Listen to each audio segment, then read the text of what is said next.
Ils sont avocats, enquêteurs, proches des victimes, des suspects ou des coupables. Nous les avons choisis pour qu'ils se confient dans les voies du crime. Dans chaque épisode de ce podcast, nous recueillons la parole d'un témoin clé qui raconte une affaire de son point de vue.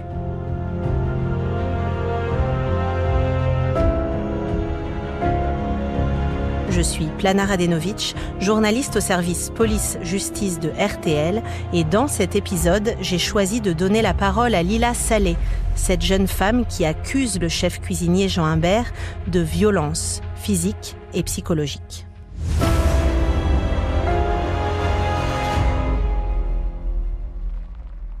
Tout commence par une enquête journalistique en avril dernier dans le magazine Elle. 4 ex-compagnes du chef cuisinier Jean Humbert décrivent toute une relation d'emprise violente.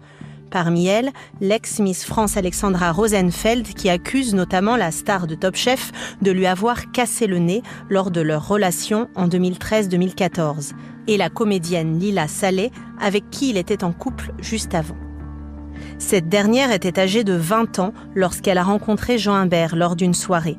Lui était âgé de 31 ans. En août 2025, elle a décidé de porter plainte. Devant les policiers, elle dénonce des gifles récurrentes, des disputes et des pressions psychologiques. Elle décrit 2 épisodes particulièrement violents début 2013. Une séquestration de plusieurs heures dans une chambre d'hôtel à Florence en Italie et une nuit de peur à Paris où Jean Humbert casse la porte de son appartement. Alexandra Rosenfeld et les 2 autres femmes n'ont pas porté plainte à ce jour, mais à chaque fois, comme Lila Saleh, elles décrivent un peu la même histoire, l'emprise qui s'installe jusqu'à la violence physique. Jean Humbert a répondu à ces accusations graves via ses avocates.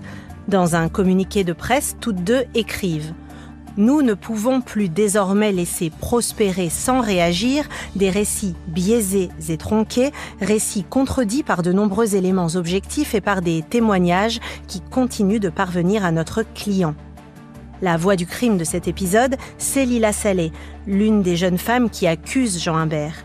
Elle a accepté de nous confier son histoire.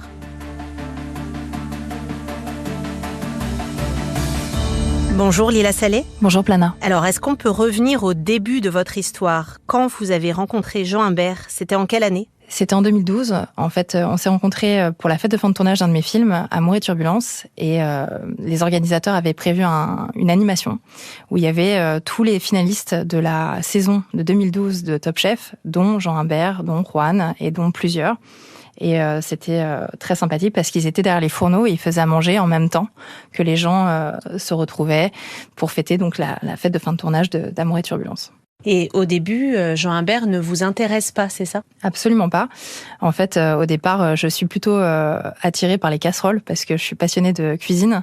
Et donc, je me dis que c'est sympa de pouvoir être justement dans le feu de l'action avec eux, de me mettre derrière les fourneaux avec eux et qu'ils m'apprennent des choses. Et donc, très naturellement, je vais à leur rencontre.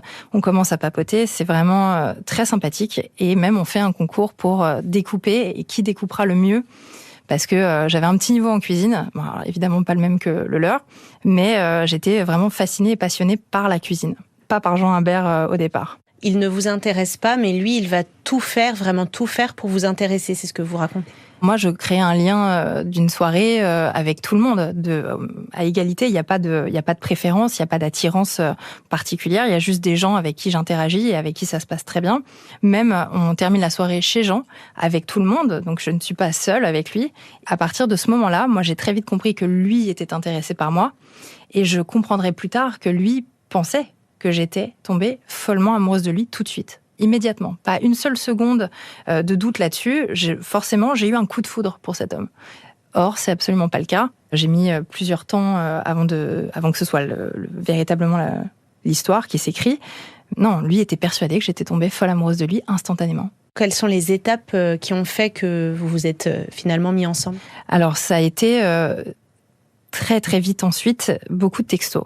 En fait, il voulait m'inviter à dîner, que j'aille le voir, que je vienne dans son restaurant L'Acajou, parce qu'à l'époque, il était donc chef cuisinier à L'Acajou dans son restaurant dans le 16e. Et donc, il me donnait tout le temps la possibilité de venir en m'invitant sans cesse. C'est-à-dire que je recevais une dizaine de textos, voire une quinzaine de textos par jour.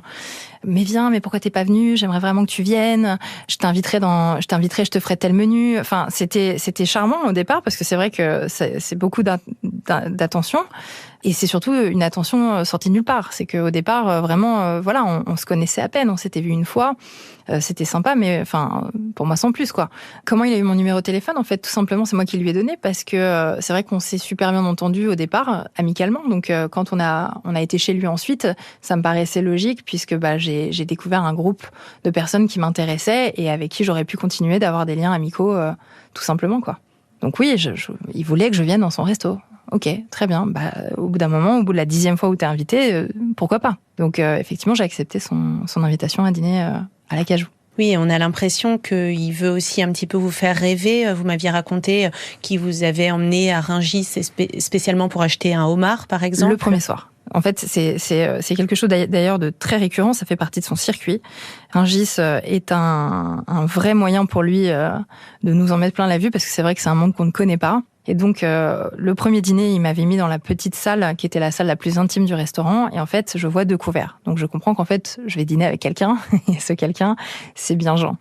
Comme j'étais passionnée de cuisine, d'ailleurs, il est arrivé avec une casserole Mauviel. Tout de suite, il m'a fait ce beau cadeau d'une magnifique casserole en cuivre, que j'ai toujours d'ailleurs. Mais disons que ça a été effectivement très marquant, parce que personne, dès le premier rendez-vous, fait un cadeau aussi prestigieux quand même. C'est pas rien, une casserole Mauviel, et surtout, personne ne t'emmène choisir ton homard pour le jour d'après, ou te séduit de cette manière. Au départ, ça paraît charmant, c'est vrai que c'est soudain. D'un coup, ce garçon qui n'est pas dans ta vie commence à en faire pleinement partie. Donc, d'un coup, t'as plus de place pour quelqu'un d'autre. Donc, finalement, là où t'étais pas amoureux, tu commences à te dire que potentiellement, ce garçon qui met autant d'énergie dans la séduction, ça peut être une jolie histoire. Donc, tu commences à succomber au charme de la personne, mais des charmes qui sont très poussifs. Et ce qui est certain, c'est la manière dont les choses arrivent. Donc, au départ, voilà, il y a cette espèce de lune de miel incroyable. On est le centre de son univers. On est la 7e merveille du monde. On est intouchable. On fait équipe avec lui, il nous inclut dans sa vie totale, à tel point que j'ai encore des mails où dedans il me pose la question de est-ce qu'il doit accepter ou pas tel ou tel contrat. C'est comme si la décision me revenait alors que c'est sa vie. Mais j'étais avec lui peut-être depuis 2 mois et demi, donc c'est dire à quel point il inclut la personne. Et puis au départ, ça ressemble à une histoire d'amour formidable, mais très vite ça devient de l'emprise en fait, parce que il y a plus du tout d'espace pour quelqu'un d'autre, ni pour sa famille, ni pour ses amis. Et il a une méthode qui est éprouvée aujourd'hui. Il applique la même chose pour toutes. Alors, c'est ce que vous expliquez. Petit à petit, il vous isole de votre entourage. Est-ce que vous le comprenez à ce moment-là, ou vous êtes dans le processus et vous vous en rendez pas compte? Au départ, alors moi, à l'époque, j'avais 20 ans. J'avais pas encore vécu de relations abusives amoureuses. Donc, je découvrais cette facette, mais quelque chose m'avait quand même un peu mis la puce à l'oreille, c'était que mon monde devait tourner à son rythme à lui. Typiquement, j'ai très vite emménagé chez lui parce qu'il ne supportait pas l'idée que je ne sois pas proche de lui, comme un vrai besoin vital. C'est-à-dire que là, d'un coup, il fallait que je sois proche, parce que sinon son monde à lui allait s'écrouler. Donc, il te met dans une position où tu es obligé, quelque part, d'endosser une responsabilité qui est beaucoup trop soudaine. D'un coup, son monde ne vit que par toi. Donc, c'est énorme. Et surtout, donc, il ne supporte pas que je sois seule, il ne supporte pas l'idée que je puisse aller voir des amis. Donc, en fait, finalement, tout devient une guerre permanente. Donc, tu arrêtes de voir tes amis, tu arrêtes de voir ta famille. Et petite chose, par exemple, mon grand-père m'a rappelé ce détail. Moi, je jouais au tennis avec mon grand-père au moins une fois par semaine, c'était notre truc. C'était Jean qui prenait sa voiture pour m'emmener, pour que je sois bien avec mon grand-père à telle heure. J'étais motorisée à l'époque, mais c'était lui qui m'emmenait pour être certain que ça soit bien chez mon grand-père que je sois, ou que j'aille. C'est assez parlant, rien que ça. Qu'est-ce qu'il vous dit dans ces cas-là pour justifier qu'il vous amène, ou justifier qu'il ne veut pas que vous sortiez? Il y a tout l'aspect chantage affectif en permanence. Si tu pars, ça va pas bien se passer. Il faut comprendre aussi qu'il te met dans un état de stress permanent, Jean. Donc, par exemple, si tu veux aller boire un verre, c'est des discussions qui durent des heures pourquoi tu vas boire ce verre ? Est-ce que tu as vraiment besoin d'aller boire ce verre ? T'es sûr que tu veux aller boire ce verre ? Et en fait, ça s'envenime parce qu'au bout d'un moment, stop.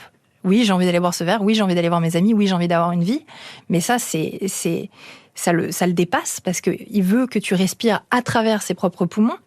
Et pour être sûr que je ne sorte pas de son appartement, il m'avait fait croire que son ex-petite amie, la personne avec qui il était juste avant, qui d'ailleurs a déposé plainte, m'attendait en bas de chez lui avec un couteau parce qu'elle voulait me faire la peau, parce qu'elle était folle amoureuse de lui toujours et qu'elle voulait lui faire un enfant. Ou alors il recevait un texto, il fallait surtout pas que je sorte parce qu'elle était en train de rôder, qu'il l'avait vu par la fenêtre, et donc il m'avait mis ce truc de me dire, ok, son ex-petite amie est toujours folle de lui. Donc déjà, en plus, il y a une espèce d'insécurité. Et donc il nous met en concurrence aussi, souvent. Elle avait fait ça pour moi, regarde comme elle m'aimait, elle m'a offert ça, regarde comme elle était incroyable, c'est elle qui m'a inscrite à Top Chef. Donc en fait, tu te dis, mais cette nana est folle de lui, elle veut me tuer, mais je vais jamais ressortir de cet appart en fait. Et donc ça a été une menace, ouais. Son ex-petite amie a été une menace, et donc j'avais très peur de sortir de chez lui. Mais tout ça, vous vous apercevez que c'est faux. Ah, tout ça, c'est plus que faux. D'ailleurs, aujourd'hui, on se parle, elle et moi. J'ai retrouvé des traces écrites où elle essayait, à l'époque, de me prévenir. Voilà. Évidemment, à l'époque, je n'ai pas pu ouvrir les yeux. C'était trop tôt. Et la manière qu'il a de nous monter les unes contre les autres faisait que je la détestais. Et en retombant sur ce message, je me suis dit, waouh, ok. Il y avait déjà de la sororité. Il y avait déjà, je pense, tout en nous, un sentiment de survie et de mise en danger de la vie d'autrui. Et ça, je l'ai ressenti pour Alex ensuite. Donc, je pense que ça a fait une espèce de chaîne, un domino, où on a tous vécu, enfin, on a toutes ressenti ce truc-là, ouais. Alex, c'est Alexandra Rosenfeld, ex-Miss France, qui a été en couple avec Jean Humbert juste après vous. Mais vous, à quoi ressemblait votre quotidien auprès de lui ? Quotidiennement, je devais me lever à la même heure que lui. L'écouter dans sa baignoire pendant plus d'1 heure, parce qu'il adore prendre des bains, parler de sa journée, qui allait devenir ma journée. Mais moi, j'avais du travail. À l'époque, j'étais reconvertie dans la musique. J'étais en train d'arrêter ma carrière d'actrice parce que j'en pouvais plus. Et malgré tout, mes répétitions, c'était compliqué. Je n'avais pas le droit d'y aller. Tout devenait compliqué. Donc, au bout d'un moment, tu abandonnes un peu l'idée de ta propre vie parce qu'en fait, il t'aime. Hein. Mais il t'aime tellement que tu vois pas la chance que tu as d'être aimé comme ça. Et c'est avant que vraiment ça tourne au vinaigre, et c'est avant tout ça, il y a toute cette période un peu de lune de miel, où effectivement, au départ, tout est merveilleux. C'est-à-dire que quand il te pose la question « Quel est ton rêve ?» et que tu réponds « L'Orient Express », la semaine d'après, t'es dans l'Orient Express. Mais le prix que ça va te coûter, toi, derrière, d'être dans l'Orient Express, est incommensurablement plus grand que le fait d'avoir pris un ticket pour l'Orient Express. Et en fait, il te donne énormément au départ pour te reprendre 100% tout. Et ensuite commencer petit à petit à te dire que tu ne mérites pas ce qu'il te donne.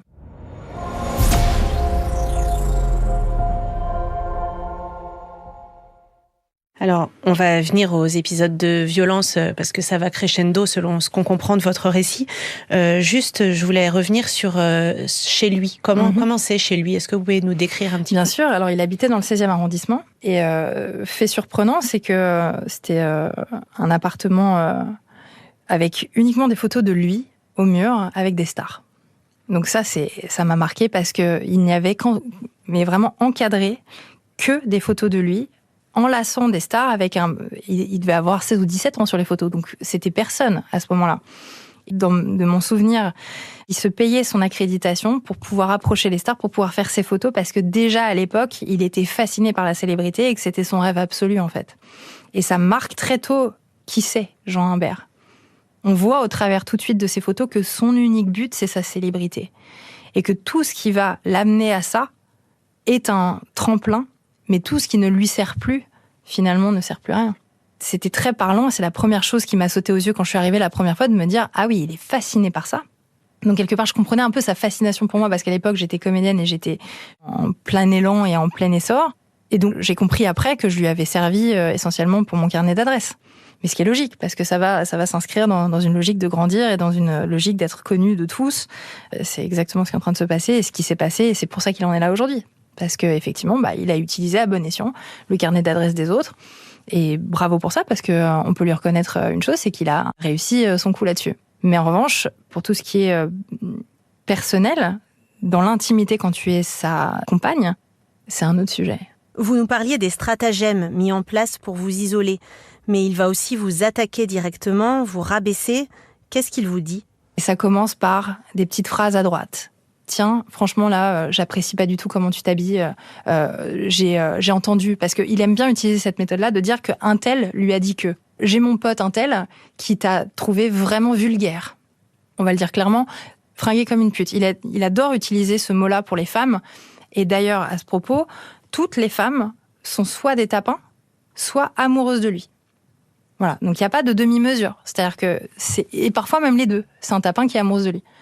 Donc c'est dire à quel point il a une image favorable de la femme. Et je sais qu'on a toutes eu vraiment le droit à ce même qualificatif. Et donc moi, j'étais habillée comme un tapin. Je savais pas m'habiller. J'étais trop vulgaire à ses yeux et pour ses amis.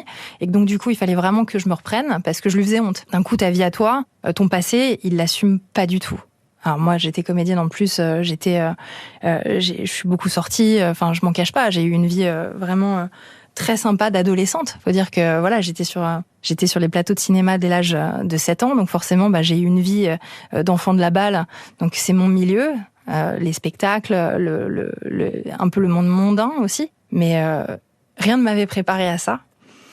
Et surtout, je m'étais pas préparée à ce que ça devienne autant une arme contre moi aussi.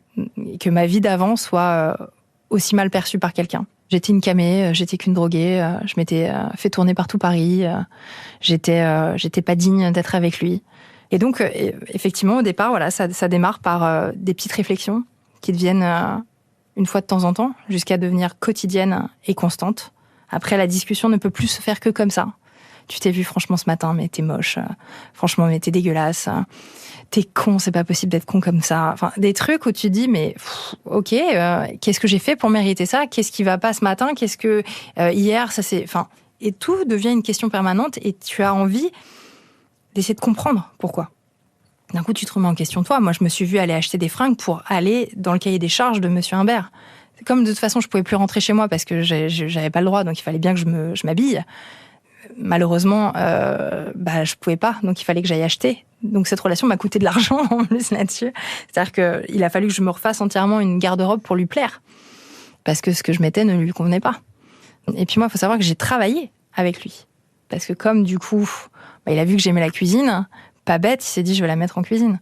Donc j'ai travaillé gratuitement pendant plusieurs mois en cuisine avec lui. Et c'était une expérience aussi, je pense, pour bien pouvoir me cadrer, quoi. Pour pouvoir m'avoir sous sa coupe en permanence et être sûre d'où est-ce que j'étais et à quelle heure j'y étais. C'est fou parce que moi, je suis pas restée si longtemps que ça. Je suis restée moins d'1 an, mais ça te marque à vie. Justement, vous décriviez ces violences psychologiques fréquentes et un jour, ça devient aussi des violences physiques. Oui, effectivement, la première claque, elle est arrivée très vite. Alors déjà, donc comme je travaillais avec lui, il tapait des crises monumentales dans la cuisine. Tout était, il parlait mal à son staff. Enfin, c'était un enfer. Tout le monde prenait vraiment cher. C'est-à-dire que c'est pas uniquement dans le cadre amoureux. Il tapait des crises pour oui ou pour non. Donc déjà ça. Et sa violence, c'était vraiment, c'était pour n'importe quoi. On peut aborder peut-être un des épisodes que vous mentionnez dans votre plainte, qui est cette séquestration dans une chambre d'hôtel à Florence. C'était en quelle année ? Comment ça s'est passé ? Donc c'était en 2012. On était partis pour quelques jours à Florence, en fait. Ça faisait partie, a priori, de la période lune de miel. C'était un week-end un peu tendu, déjà. J'avais déjà eu quelques soucis avec lui. Il avait déjà été violent, en fait. Genre, à ce moment-là, il m'avait déjà mis des baffes et j'étais déjà partie une première fois. Donc, ça venait s'inscrire un peu dans un processus de récupération de ma personne, je pense. Je suis pas dans sa tête, mais ça y ressemblait beaucoup. Et en fait, le dernier matin, je me lève, je vais prendre mon petit déjeuner en bas. La chambre était à l'étage et je laisse mon téléphone portable. Je vois que Jean ne revient pas. Il vient pas me rejoindre au petit déjeuner. Je me dis que c'est bizarre parce que d'habitude, on passait du temps ensemble et là, il prenait vraiment beaucoup de temps. Donc, je me dis, ok, je vais monter. Et effectivement, Jean est sur le lit, mon téléphone entre les mains et là, ça démarre.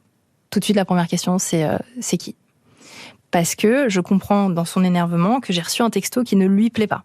À ce moment-là, je ne sais pas qui m'a envoyé le texto, je ne sais pas ce qu'il y a écrit sur le texto. Je vois juste Jean vraiment très très énervé. J'ai déjà vu Jean énervé et je sais qu'a priori ça peut monter haut dans les tours. Et là, surtout, il touche à quelque chose de mon intimité, de mon téléphone portable. Il y a rien qui le justifie et moi aussi, forcément, ça me tend et je lui demande qu'est-ce qui se passe, pourquoi il a fouillé dans mon téléphone. J'ai juste envie de comprendre pourquoi il est énervé et qu'est-ce qu'il a lu, surtout. Et il me dit, oui, t'as reçu « Comment ça va ma chérie ?» de la part d'un garçon. Tu me trompes, c'est obligatoire. Parce que dans sa tête, en fait, je ne peux pas avoir des amis, je ne peux pas avoir des gens bienveillants qui m'appellent ma chérie, c'est pas possible. Et c'est obligatoirement quelqu'un avec qui je le trompe. Peu importe la personne. Ça pourrait être même mon père, s'il y a écrit « papa » dessus sur le message, il peut avoir un doute que c'est véritablement mon père. Sauf que je n'ai pas du tout eu l'occasion de lui prouver autre chose que ma loyauté pendant tout ce temps, et que oui, j'ai une vie mondaine, et que dans le milieu mondain, on s'appelle ma chérie, mon amour. Enfin, je veux dire, on utilise ce genre d'adjectifs pour se parler, et ce genre de surnom parce que c'est mignon et parce qu'on s'adore et qu'on est copains. Et si moi j'avais eu une quelconque crainte, j'aurais sûrement gardé mon téléphone portable, connaissant la personne avec qui je suis. Mais là, non, je laisse mon téléphone parce que je suis pas inquiète du tout de ma vie à côté, quoi. Au contraire, je suis même très sereine. Mais pour lui, ce texto-là, c'était forcément que je le trompais. Et là, c'est parti vraiment en vrille. Il y a aucun raisonnement de sa part. C'est-à-dire que j'ai beau lui expliquer que, mais non, c'est un ami. Ça part sur des grandes gifles. Ça part sur, je t'enferme, je te prends ton téléphone portable, tu n'as plus le droit de sortir. Il m'a mis sur le lit en me mettant des énormes baffes et j'ai retrouvé un message que j'écris à un autre ami après cet épisode où je suis rentrée à Paris. Je l'écris à quelqu'un de confiance où je dis, il m'a même craché dessus. Il m'a mis du champagne dans les yeux, j'avais les yeux rouges écarlates de sang parce que forcément ça brûle. Et j'ai eu tellement peur que je suis allée me cacher dans la salle de bain. Et ça, c'est un truc que j'ai en commun avec Alexandra Rosenfeld qui régulièrement s'est retrouvée à se cacher dans la salle de bain parce que c'est notre seul échappatoire. Et j'ai attendu que ça passe. Mais j'ai pris vraiment des claques et une haine. Mais c'était... je m'en rappelle encore et j'en ai des frissons dans le dos.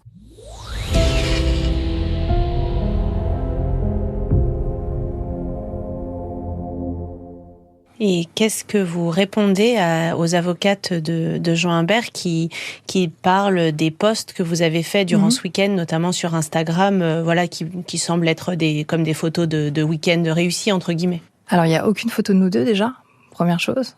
Il y a 3 jours de voyage, il y a 2 jours où je poste, et il y a 1 jour où je ne poste pas. Et évidemment, c'est le jour où j'étais séquestrée. Mais il y a surtout un truc, moi, qui m'interpelle dans cette défense-là, c'est de dire, est-ce que véritablement, une photo peut donner l'état d'une relation ou est une preuve indéniable que ça va très bien dans la vie de la personne? Combien de fois on a vu des gens sourire sur des photos alors qu'elles n'allaient pas bien? Combien de fois on a répondu que ça allait alors que ça n'allait pas? Et c'est la question que je pose. Est-ce que véritablement, c'est une vraie défense, ça? Il y a un deuxième épisode que vous dénoncez principalement.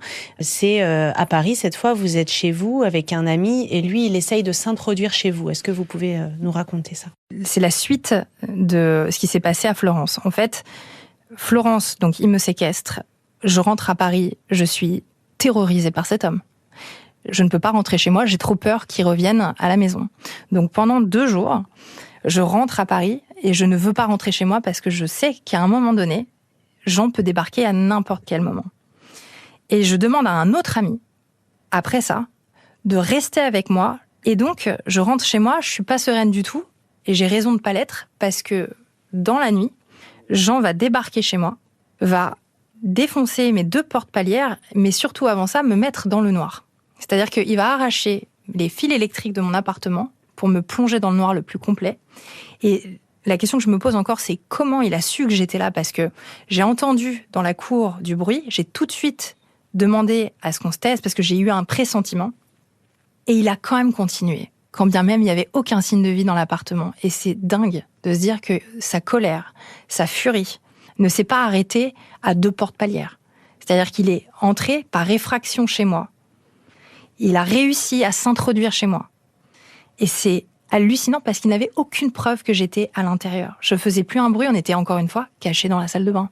Avec mon ami qui a pris un de mes talons, une de mes chaussures, pour nous défendre, tellement on avait peur. Et c'est pas nous qui avons appelé la police, c'est les voisins. Tellement il a fait du bruit et tellement il a pété les plombs, en fait. Et tout ça, en plus, il le reconnaît. Vous avez déposé plainte à la suite de ça? Bien sûr, en 2013, j'ai déposé plainte le soir même. C'est-à-dire que j'étais sous le choc. Lui venait de se faire embarquer par la police pour dégradation. Et tout le monde m'a dit, tu devrais déposer plainte. Et au départ, je ne voulais pas. Parce que j'étais pétrifiée, je savais pas du tout ce que ça allait donner, je connaissais pas le monde judiciaire. J'étais jeune et j'étais vraiment apeurée de ce qui venait de se passer. Moi, j'avais plus de porte d'entrée, en fait. Chez moi, c'était un trou béant et quiconque pouvait rentrer. Donc, franchement, là, je venais de me prendre et Florence, plus ça derrière, j'étais dans un très mauvais cauchemar. Mais l'amie avec qui j'étais m'a dit, franchement, Lalila, tu peux pas laisser passer, donc je t'accompagne, on va au commissariat du 4e et là, tu déposes plainte. C'est très important. Et c'est ce qui s'est passé. On y a été. Alors, j'ai déposé plainte, mais accompagnée, ça m'a fait du bien. À partir de ce moment-là, la presse s'en est emparée et Jean a commencé à me laver le cerveau là-dessus parce que il a commencé à utiliser les cordes sensibles en me disant qu'il fallait que je retire cette plainte parce que j'étais en train de lui gâcher sa vie en pleurant et qu'il était désolé de m'avoir fait tout ce mal, mais qu'il se gérait pas, qu'il souhaitait se soigner. Ça, d'ailleurs, j'ai toujours un mail de sa part où il le dit noir sur blanc dedans. Je dois me faire soigner. Et donc, effectivement, il aurait dû se faire soigner, je pense. Et vous avez à ce moment-là retiré votre plainte? J'ai retiré ma plainte par pitié et c'est ce que j'ai dit en fait il y a pas très longtemps. Ça a été une erreur. Pour moi, je le reconnais. J'aurais jamais dû. Et aujourd'hui, avec l'âge que j'ai, je ne ferai pas 2 fois la même erreur. Et vous finissez quand même par vous sortir de cette relation toxique que vous décrivez. Comment vous avez fait? Très difficilement, parce qu'en fait, Jean ne lâche pas sa proie comme ça du tout. Vraiment pas. Il a fallu qu'il s'entiche de quelqu'un d'autre. Et c'est exactement ce que relève Alexandra. C'est le même mécanisme. C'est-à-dire que il sent que les choses vont pas aller dans le bon sens avec la personne. Et donc, il va vite trouver quelqu'un d'autre pour pouvoir s'accrocher à elle et pour pouvoir avancer. La chance que j'avais, c'est d'être entourée et que on pouvait pas laisser passer, du côté de mon père et du côté de ma famille, c'était inenvisageable que ce couple continue. Donc, j'ai pu le quitter quand même, mais ça, j'ai mis au moins 4 ou 5 fois avant d'y arriver pleinement. C'est-à-dire de vraiment récupérer 100% de mes affaires chez lui et de pouvoir vraiment lui dire au revoir. Mais la dernière fois que je l'ai vu, il était odieux. Il était déjà avec Alexandra. Je crois que je récupérais je sais plus quoi chez lui. Et à ce moment-là, il m'a regardé, il m'a dit « Toi, j'ai pas réussi à te détruire, mais elle, ce sera le cas. » Et quand on sait ce qui s'est passé derrière avec elle, je suis repartie avec une crampe dans le ventre en me disant « Au secours ». Et depuis tout ce temps, j'ai ce sentiment que j'aurais dû faire plus à l'époque. Pour elle, pour toutes ces femmes qui sont passées derrière. Parce qu'il n'y en a pas une qui a eu une relation normale avec lui.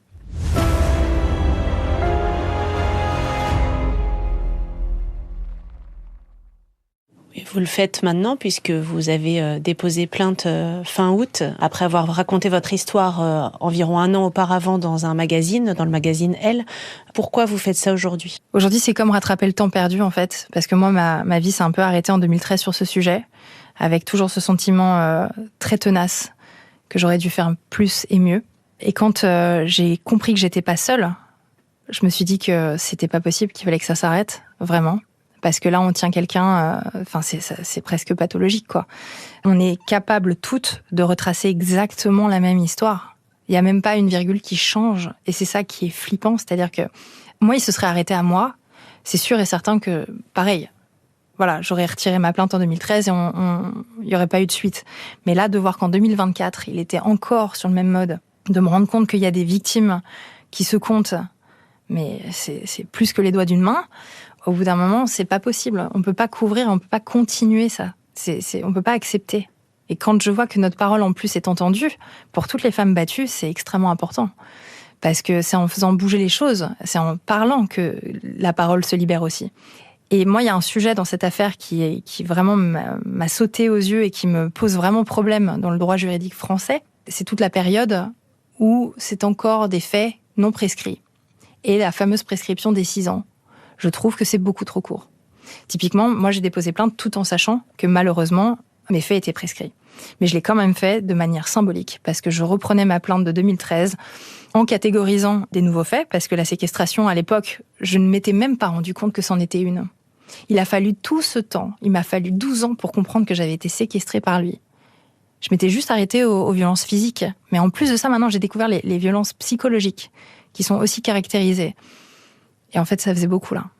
À la suite de votre prise de parole, toutes les 4, vous avez créé une relation. Voilà, vous ne vous connaissiez pas et puis vous êtes rencontrés dans ce cadre-là. Est-ce que vous pouvez nous raconter un petit peu cette relation-là ? C'est une chance inouïe d'être tombée sur ces femmes. Parce que, alors déjà, la première question qu'on se pose, c'est comment il a réussi, vraiment. Parce que quand on les voit, elles sont toutes et belles, et intelligentes, et surtout fortes. Et c'est vraiment là où c'est très intriguant, parce qu'il les choisit, ces femmes, de manière extrêmement précise. C'est toujours le même scénario, c'est toujours la même... au départ, on se ressemble énormément, bien qu'on soit très différentes les unes des autres, mais on a toutes en nous quelque chose de similaire. Et c'est pour ça aujourd'hui qu'on s'entend extrêmement bien. Je pense que ça nous a fait un bien fou de pouvoir enfin mettre des mots sur nos mots, justement. Moi, pendant des années, j'ai mis un couvercle sur tout ça et je me disais il y avait un truc qui était pas normal, mais j'avais pas encore la pleine certitude que c'était pas normal. Pendant très longtemps, j'ai cru que c'était que moi. C'est moi qui le rendais fou, c'était de ma faute. Effectivement, cette relation, elle était toxique à cause de moi. Et en fait, non. Cette relation, elle n'est pas toxique à cause de moi, elle est toxique parce que lui. D'ailleurs, je n'ai jamais revécu une autre situation et un autre couple de cette folie, de cette toxicité même, on peut le dire. On parle de gestes, on parle de manières de faire qui sont extrêmement graves. Et ça se passe sous nos yeux. Qu'est-ce que vous attendez de la justice maintenant que vous avez déposé plainte ? Ce que j'attends de la justice aujourd'hui, c'est à peu près tout, en fait. C'est extrêmement important pour nous, parce que au départ... ma plainte a été une plainte symbolique. De voir qu'ils ont ouvert l'instruction, c'est énorme. Ça a permis des auditions. Ça permet aussi de ramener des preuves. Et ça permet surtout à David de se battre contre Goliath. Et je pense qu'aujourd'hui, on est là-dedans. Et aujourd'hui, on est presque sur une omerta. Enfin, c'est même pas presque, on est sur une omerta, en fait. Des gens l'ont couvert, des gens continuent de le couvrir. Il faut que ça cesse, tout simplement. Merci d'avoir écouté cet épisode des Voix du crime avec le témoignage de Lila Saleh, plaignante dans l'affaire Jean Humbert. Merci à Marie Zafimei, Maïwen le corollaire Richard et Étienne Villan pour la préparation, la coordination, le son et la réalisation. Vous pouvez retrouver cet épisode et tous les précédents sur l'application RTL, rtl.fr et toutes nos plateformes partenaires. À très bientôt.